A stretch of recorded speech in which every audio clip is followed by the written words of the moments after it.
what we're going to do is we're going to row reduce, and we're going to keep track of the elementary row operations that we're using to row reduce. Okay, so I think we start off saying I want to get rid of the second row, or make this a 0 in the second row. So let's multiply 2 by, pardon me? Yeah, I think we did both the zeros. So the order, that particular order doesn't quite matter, but then when we start reducing later, the order might matter. So let's do the second row first, and that is a negative 3 over 2, or 2 over 3, 3 over 2.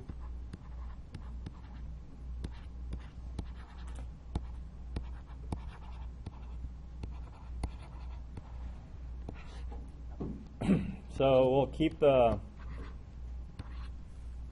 first row the same. This will be a 0. Now I have to do some math, right? The 2's cancel. I get 4, 4, 3, negative, negative, positive 12. Positive 12 adds 7, positive 5. Yeah? And then this is 0, so it doesn't change your variable.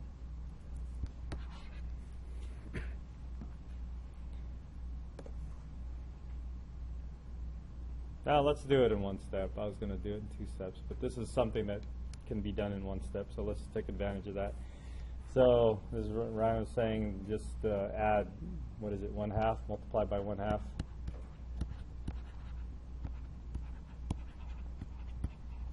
R3. This time we're going to replace R3. So I need to look at this matrix right in the middle of doing all this. So 2 times 1/2 becomes 1. That becomes 0. Yeah, that was the whole point. So negative 4 plus 4, and we got 0 there also. And then this becomes a 2. Okay? So with those 2 elementary row operations, we immediately get an upper triangular matrix. Okay, so that is half of our goal, is to get this upper triangular matrix.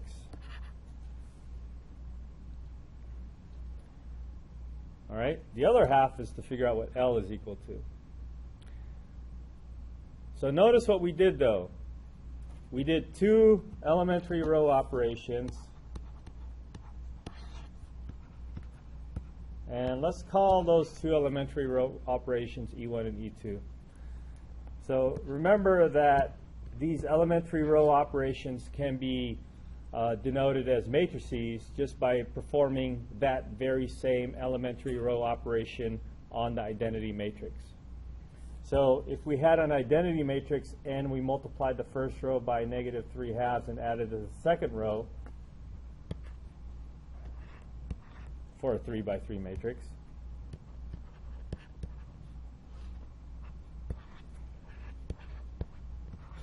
our E1 would look like this. Be 1, 0, 0, negative 3/2, 1, 0, 0, 0, 1. And now our E2, if we do the same thing,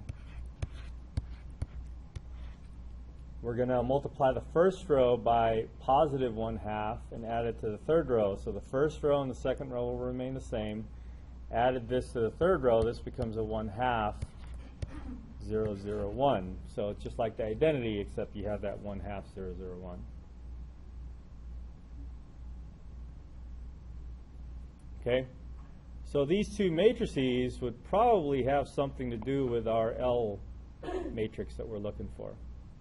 And let's see that come out. Now what we did is we started off with an A matrix, and then we did an elementary row operation on that matrix. Oh, we did 2 elementary row operations, but we did the first elementary row operation on that matrix, and then we did another elementary row operation on that resulting matrix, and then we ended up with U. right? So if we're looking for L, it would kind of make sense to just find inverses, right? So A, let me do it like this, just so you could see the way the property works. I essentially want the inverse of E2 times E1. And you know the inverse of a product is a product of the inverse in reverse order, right? We talked about that last time and the time before. And so let's actually see it being done here.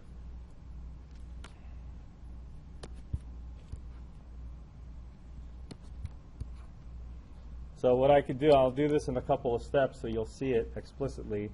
I'm going to multiply both sides of the equation on the left side by the inverse of E2. Wait, does the inverse exist here?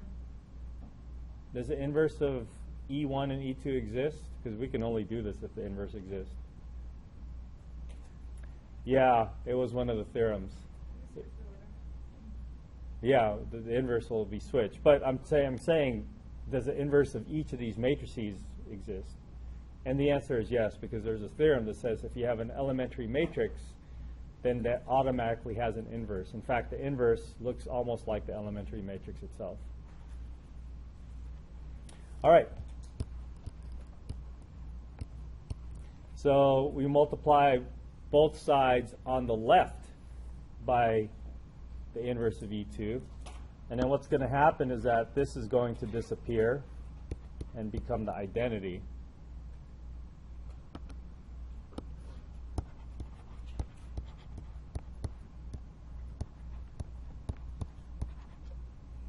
And then you would multiply both sides on the left by the inverse of E1.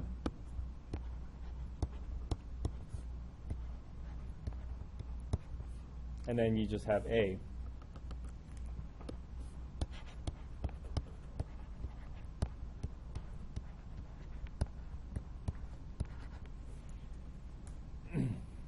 Okay?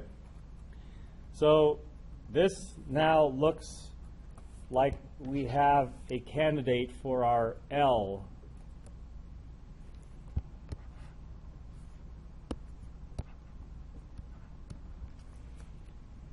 And we just have to make sure that that L is what we said it was supposed to be. It was supposed to be a unit in a diagonal, a unit lower triangular matrix. Okay? So you see that the inverse of E2 times E1 is E1 inverse, E2 inverse. It's the inverse of those matrices written backwards. Question? So when we multiply E2 times E1, it's the same as E1 times E2. Well, no, the order doesn't, it may not be commutative. But how do you know why you put E2? Oh, because when we say that we're, in this case it's commutative because it doesn't matter which one I do first because I'm going to get the same matrix. But in general, I did E1 first because that was the first row operation that we did. And then we did the second row operation, E2, and so we apply it. When we say we apply it, we multiply the A matrix by E1 on the left side, and then E2 after that.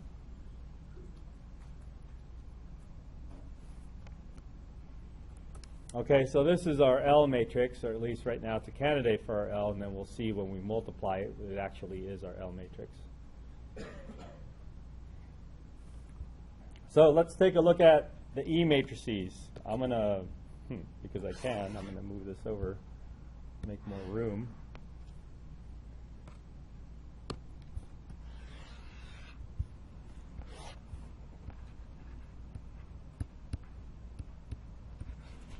Now remember the inverse of an elementary row operation, how that would look like? You basically need to undo what you just did.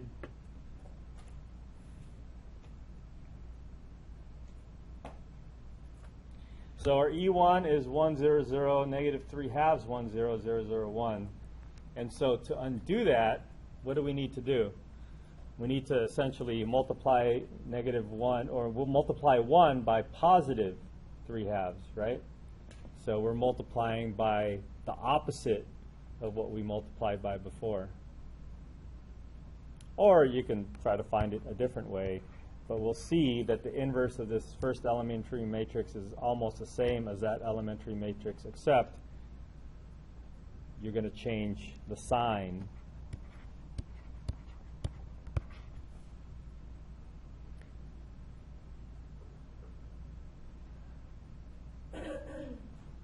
So that's E1 inverse, E2 inverse will similarly be 1, 0, 0, 0, 1, 0, positive or negative 1/2. It's the opposite sign, 0, 1.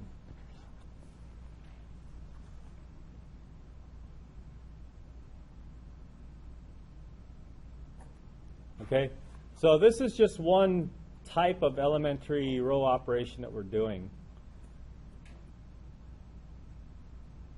We don't need to multiply a row by anything, because I don't care what these numbers are for the upper triangular matrix. It's just 2, 5, 2.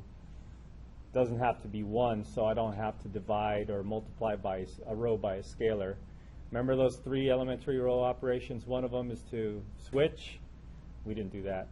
The other one is to multiply a row by something. We didn't do that.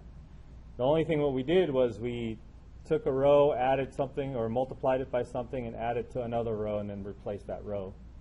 That's the only row operation that we're doing. All right, to find L, what we want to do is we'll multiply this. Let's multiply this. So L is, or should be, equal to E1 inverse times E2 inverse in that order. So let's take a look at multiplying that. So it looks like it's going to be 1, 0, 0. Looks like it's going to be 3/2.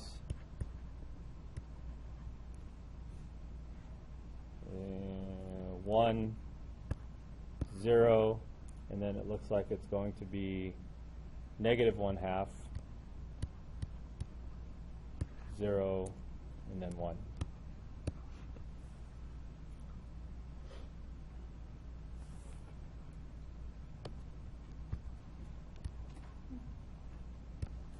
That look interesting? Hey, that looks interesting. Let me get my highlighter out.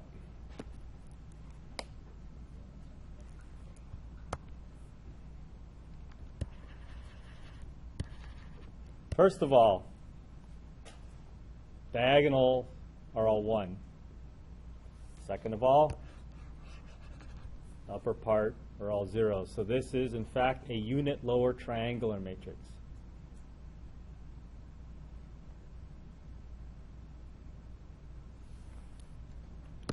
Now, finally, we see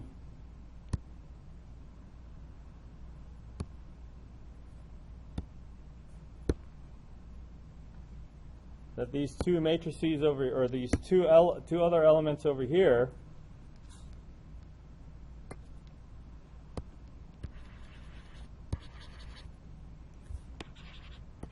they kind of look like that, except they're opposites, right? So that is going to be the quick way to find your L. Instead of doing what we did, was just to find our E matrices, and then we found the inverse of those E matrices, then we multiplied those E matrices. Because the steps that you're taking are all multiply a row by something, add it to another row, and replace that row by it, that's the elementary matrix operation that you're doing. What you're going to do is you're going to say this thing replaces the second row from row 1, so that place over here where you replace it will be that same value, except it's the opposite. And so we didn't get a chance to get rid of this because it disappeared when we did our second row operation. But if you needed to get rid of this, then you would do another row operation similar to this one. that would get rid of this, and then that would get replaced by the opposite of whatever you're multiplying it by. Okay? Yeah? So whichever row that you multiply the constant or the scalar to, that will tell you where it goes in the column? Where it goes in the column, yeah. And then if you're dealing with in this case, we only dealt with the first column. If we had to get rid of the 0 another way, we would need to take another elementary row operation. And however you got rid of this one is what's going to go over here. And then whichever row you replace will tell you which row replaces. Yeah. So we replace this one replaces row 2, and that's this slot right here. And so that replaces row 2 right here in this row. Okay? Does that make sense? No? Is there any trick like that for the upper triangle? Well, the upper triangular is already here. So we still need to go through the elementary row operations to reduce to write it in row echelon form. But if it's in row echelon form, that means it's upper triangular already. So that means we're all good with that part.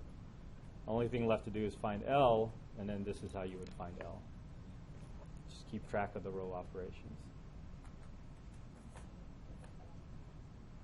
It's a unit upper triangular matrix, and it's easier to deal with. And we'll see why this might be useful, I hope. Dan? Oh, okay.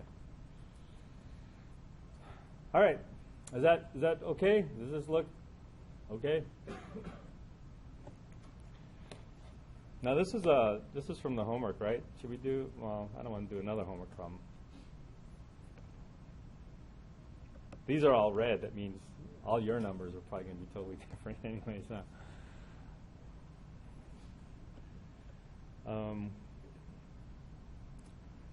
What should we do? Should we do? Oh, I suppose we should check to make sure, right? If we multiply the L and the U, it should equal a A. Do you trust me? You shouldn't trust me. I don't trust me. That's why I use Wolfram Alpha and Mathematica and stuff. Because, so our candidate for that L matrix is 1, 0, 0. What is it? Negative or positive 3/2? Positive 3/2. And then negative 1/2.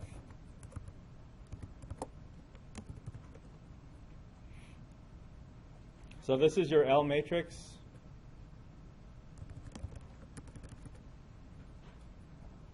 Your U matrix, or the U that we found, was that one I don't know.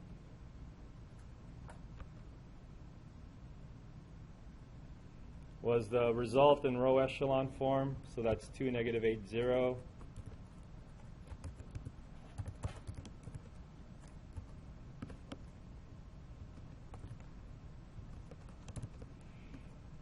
Zero, 5, 8, and 0, 0, 2.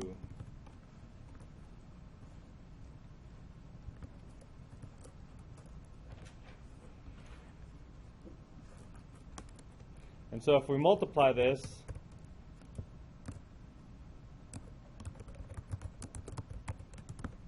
we should get the original matrix.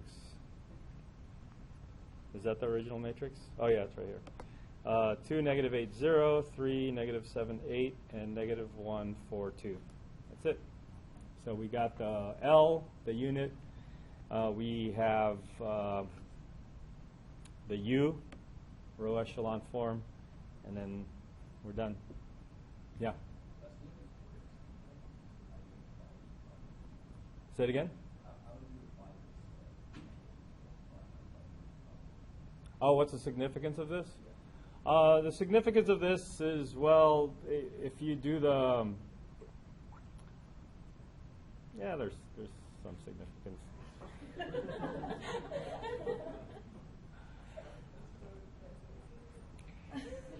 All right, let's make up a problem. This is always dangerous when you make up a problem.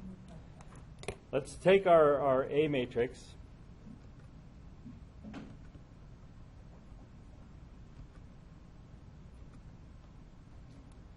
And then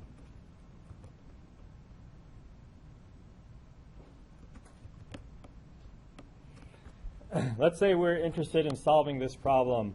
AX is equal to B, and let's make up a B matrix, or not a matrix. I guess it's a matrix, but you can think about it as a vector as well. Now, give me three numbers. 6, 4, and 2. So let's say we want to do this. So normal way of doing this would be to have this as an augmented matrix, row reduce, and then either full row reduce. Is that what we call it? The reduced row echelon form. And then so you get your solution, or we can just do it, do a regular row echelon form and then back solve, right? So those are the possible ways of doing it. And we would set this up like this. It would be A times X, so it would be this matrix, 2, minus 8, 0, 3, minus 7, 8, negative 1, 4, 2, times X. And I'll just use X, Y, Z for our variables is equal to 6, 4, 2. Okay, so you would set it up like this, and then you would do what I just explained, which may or may not be easy. But then if you have, you know, a 30 by 30 matrix and you're doing this, then that could be a little bit more difficult to deal with, right? So imagine this is a big matrix, and this is too difficult to write.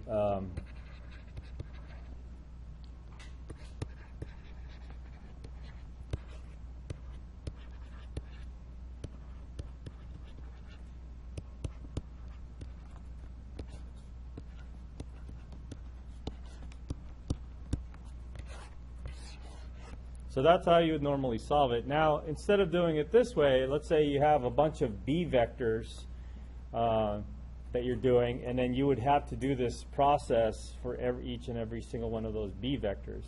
So instead of doing that, why don't we rewrite this matrix into the LU decomposition and see if that would be a little bit easier to deal with.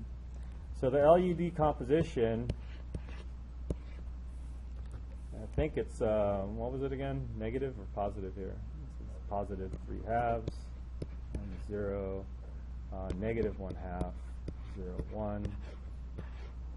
And then the U decomposition was 2, negative 8, 0, 0, 5, 8, and then 2.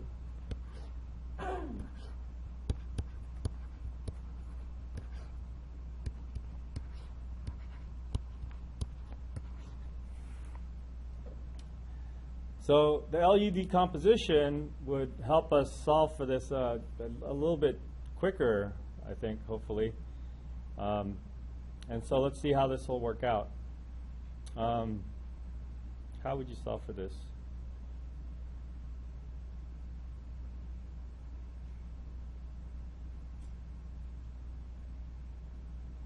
Huh.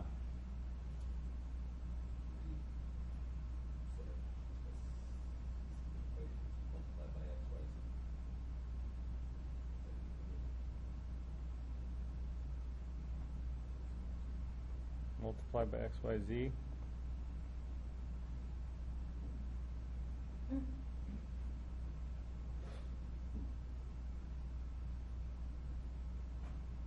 Oh, how does it go? This is going to be in your next quiz. I can't remember. What? No, the quiz is already written, and I was looking at that and said, oh, this is going to be in the next quiz. All right, let me see if I can remind myself.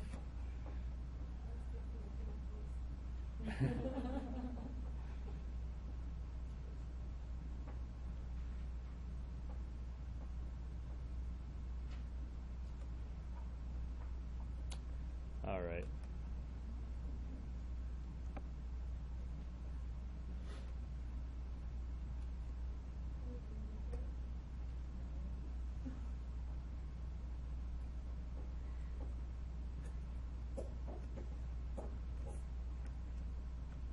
LU decomposition, solve for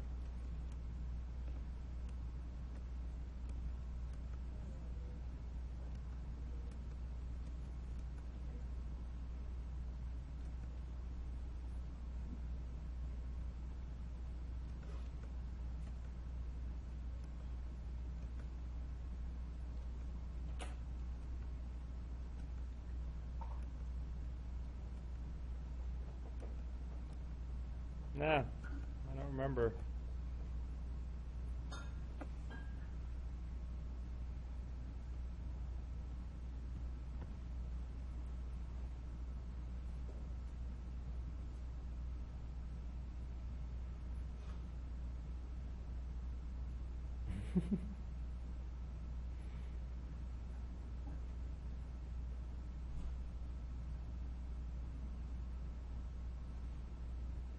Any ideas? Look, Jeff, any ideas? It's what? It's a homework problem? Yeah, Or? we said u equals x, and that, or you said y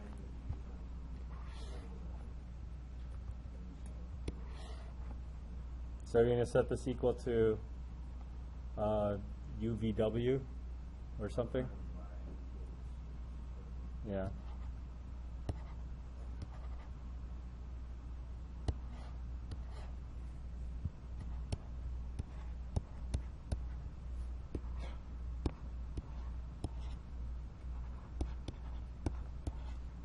Is it in the book? What page is it in the book? 188. Okay. All right. So here's how it's going to go. I hope. So what we're going to do is we're going to set this equal to another set of variables, u, v, and w, and then we're going to solve for this L times this thing is equal to our B vector or matrix. Is that hard? Well, it shouldn't be that hard because we have zeros all over the place, right? So to solve for this, we're going to get u is equal to 6, right? U 0, 0 is equal to 6. And then we're going to get 3/2 u plus v plus 0 is equal to 4. And so u is equal to 6, right? We can put that in.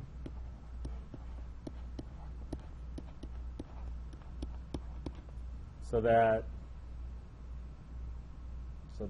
v equals -5?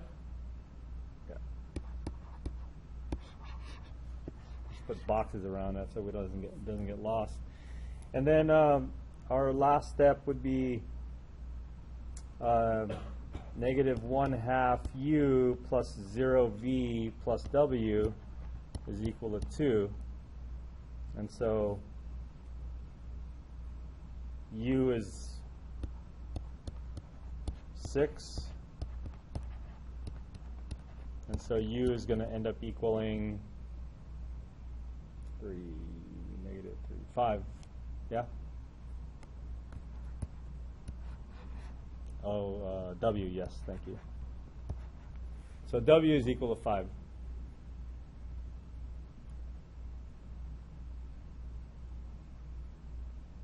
All right? It doesn't seem easier, huh? Because now we found u, v, and w, so now we have a vector u, v, w is equal to, what did we find? U is 6, this is -5, this is +5. And so now we apply that to this. This is the u times x vector.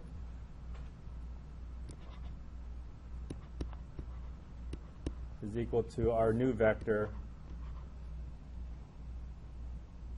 So that means this should be a different color.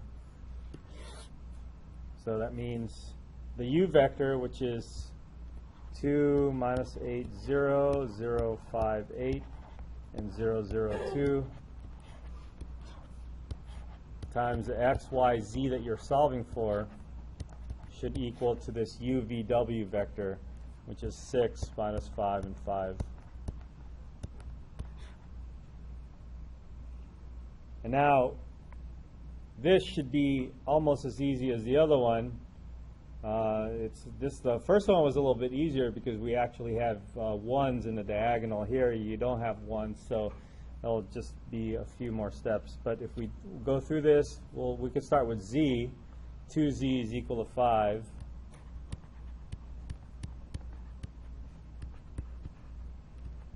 So that z is equal to 5 halves. And then 5y plus 8z is equal to negative 5. And then we know that z is equal to 5 halves.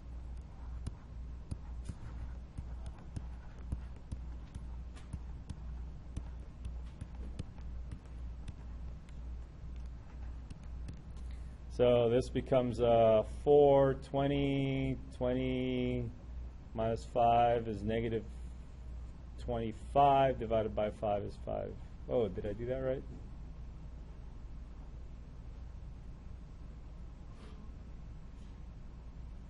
Four, 20, negative 20, so negative 5.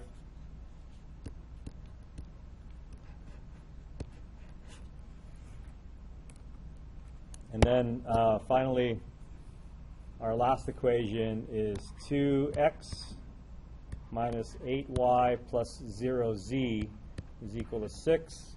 And then we know that y is equal to negative 5. 2x minus 8 times negative 5. It's what? Negative 3?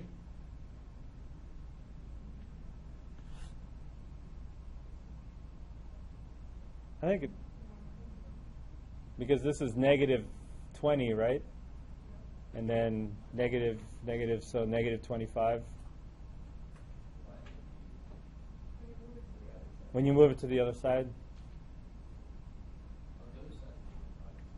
The other side, yeah, yes, the other side is negative. All right, so negative 8, negative 5 is positive 40. Subtract negative 34 divided by 2, negative 17. So that's your solution. So what we're doing is we're sacrificing, provided that we have this LU decomposition already, instead of going through the process of row reducing, we're just plugging it into these two steps, essentially. And at each step, we're dealing with either a lower triangular matrix or an upper triangular matrix. And in either case, the back substitution for solving for your variables are a little bit easier because you already have one of them isolated or one of them by itself, and so you can start doing the back solving a little bit easier. So that's one reason for doing the LU decomposition. Another reason would be just the idea of breaking up a matrix into simpler matrices. You know, just like the example that I gave before we started talking about this was if you're given a number, you want to find the prime factorization. So it's kind of like similar. You have a matrix, you see if you can break this up into a product of simpler matrices. All right, so that's your application. So a quiz that'll have a problem just like this. Monday? Wednesday? Wednesday. Okay. All right, Wednesday.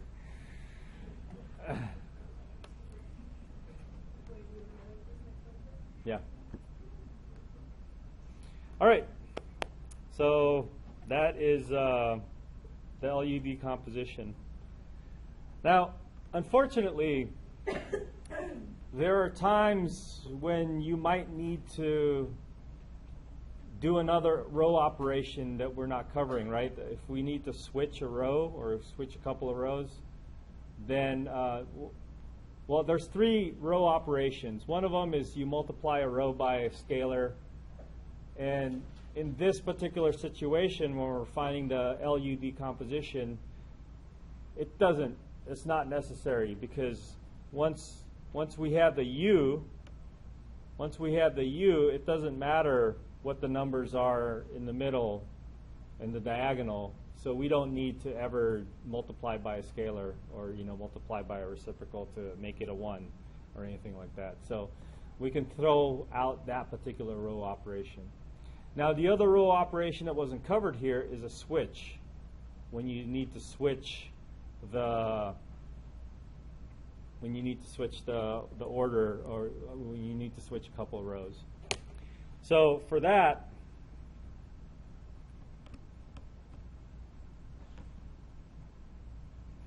we need to introduce another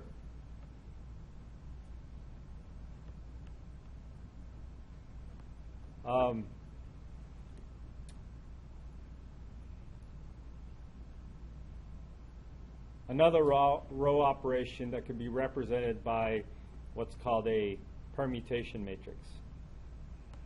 All right. I don't know if Theorem 3.16 made it into our notes last time, but I'm just going to copy this as part of our notes for this time. So if you have an invertible matrix, then the LU factorization is going to be unique. So, okay, that's fine. Let's try.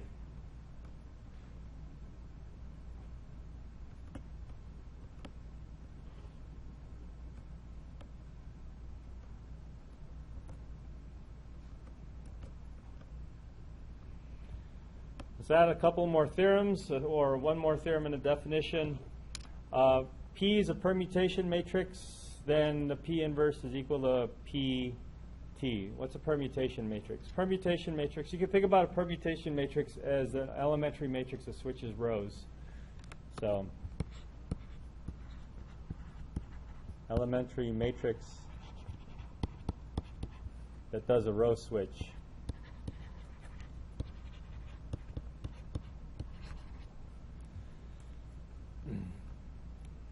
So if we take a look at like a 3x3 matrix, for example, remember the 3x3 matrix, and then we switch the rows.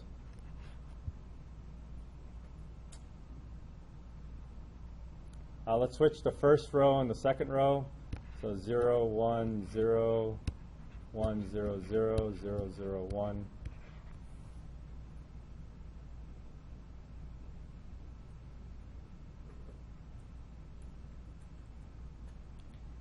So if you look at the transpose, it's a transpose it's itself. And then if you look at the inverse, which is to try to get back the original matrix, you have to switch the first and second row, right? And switching the first and second row will give you the same matrix, and so it's the same thing. All right. So now this LU factorization, if we need a row switch, we're going to need to introduce this other new matrix called the PT, the permutation matrix. So a factorization of A, if you need a row switch, we'll need to introduce this permutation matrix.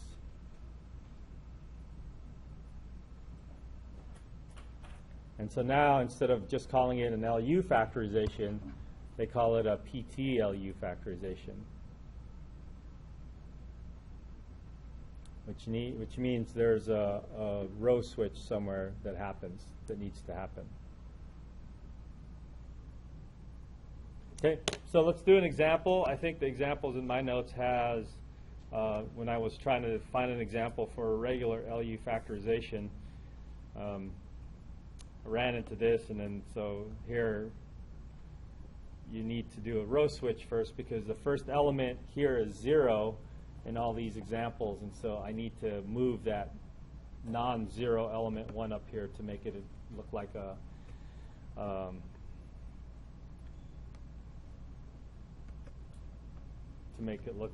an identity, or to make it have an upper triangular form. All right, let's see if we could do one of these problems. Number 24, maybe. We're up to 4x4 matrices now.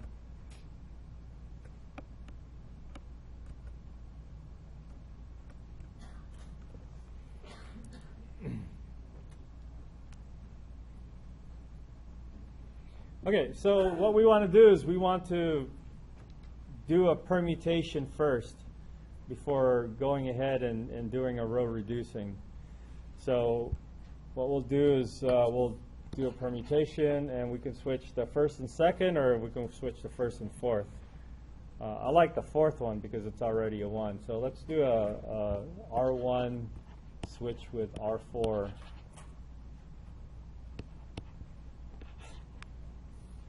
Business.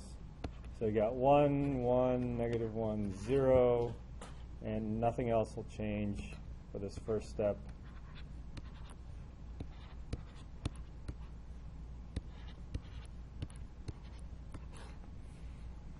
So this is our new matrix after that first step.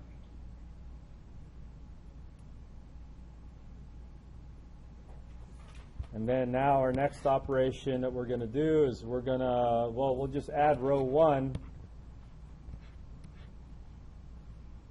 to row 2.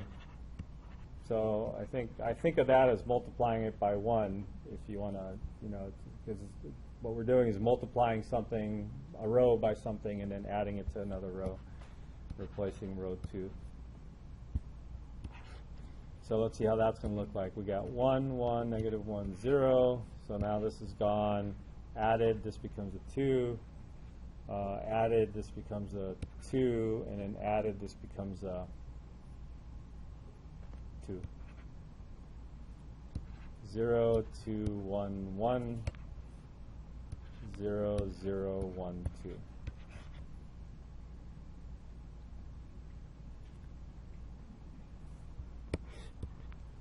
All right, next step. So now let's get rid of this this 2 over here. I'm going to take my row 2 and multiply that by -1, and then add it to row 3, and that's the row 3 is going to get replaced.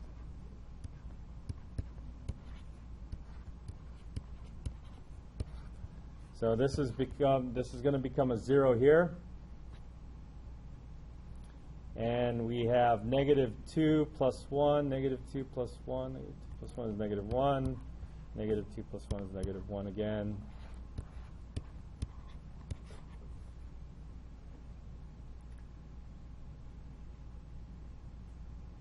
And then it looks like one more step we'll do. Let's just add row 3 to row 4. Replace row 4.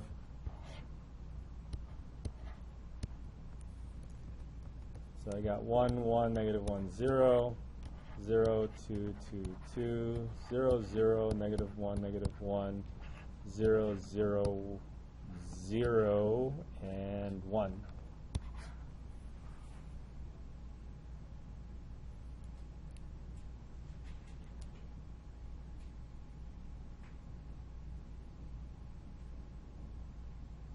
Okay, so we did 1, 2, 3 row reduction process things, and then we did one permutation. All right, so let's make note of all these matrices, or let's just figure out the permutation matrix that we did.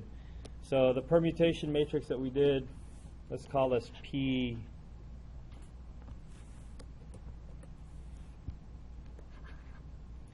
The P matrix.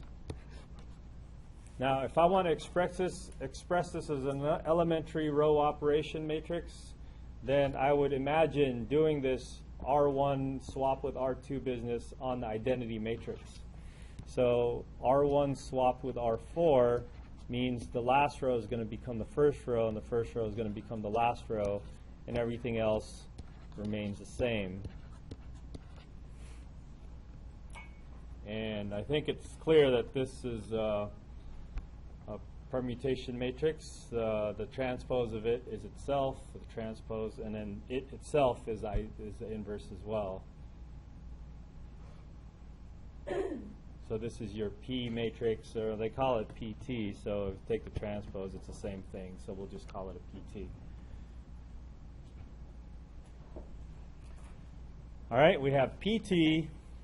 We also have your upper triangular matrix, so the only thing we need is L. Remember L? Now last time we found L, we made these transformations into matrices, and then we multiplied the inverses of them.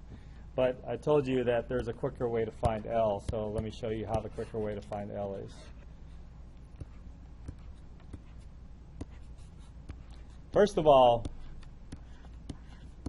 we know that this is a unit lower triangular matrix, so I know that the upper part will be zeros. I know that the diagonals will be 1. All right? Now, let's take a look at the process that we took to get these things to disappear, to get certain parts of the matrix to disappear. So we were able to get rid of this value over here by multiplying R1 by 1 and adding it to R2.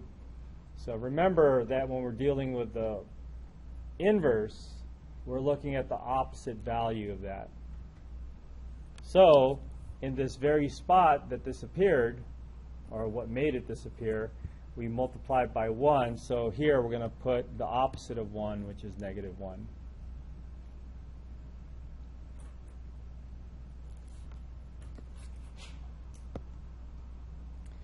Next, the next thing we made disappear was this value right here. And we did that by multiplying this by -1. So in that very same spot, this would be the 3, 2 spot over here. The 3, 2 spot is this spot. This spot will be multiplied by +1.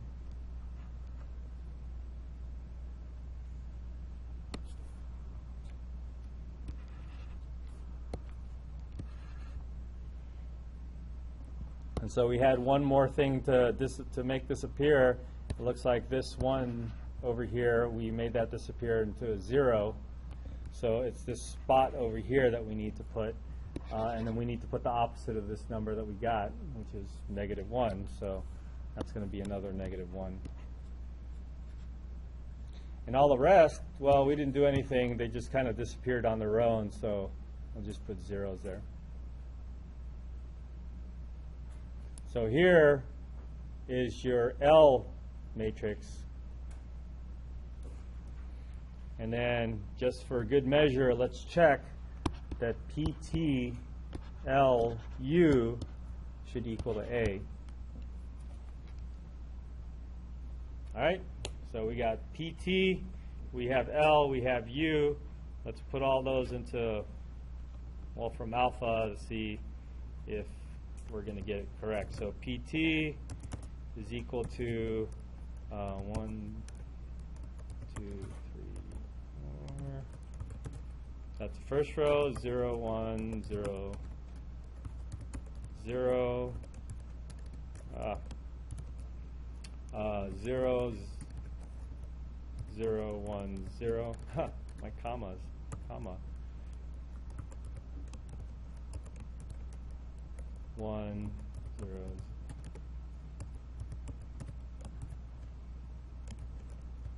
So that's PT. My L was 1, 0,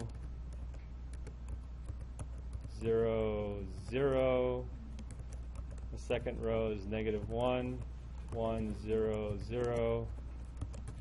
The third row is 0, 1, 1, 0. And then the fourth row is 0, 0, -1, 0. And then the U matrix was 1, 1, minus 1, 0.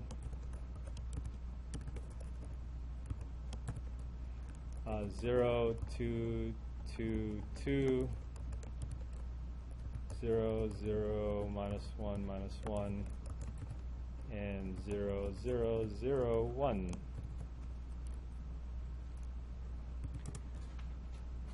Okay, we need PT with L with U, and let's look at this in matrix form, so it'll be nice, and I hope that's the original matrix.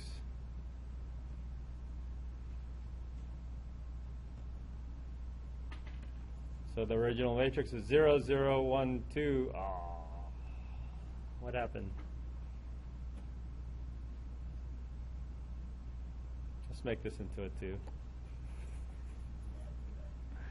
Did I copy the matrices correctly? 0, 0, 0, 1, 0. It's what? Last part of L? Oh, yeah, 1. Thank you. Ah. Thanks. All right, so it does work out, and we have the original matrix that we were able to factor. All right, any questions? All right, so we have this. Which homeworks are due on Sunday? We have 3-1 and 3-2, and 3-3. 2 assignments. Okay, so those are due on Sunday, and then the next couple will be due next week. All right, see you guys. Have a good weekend.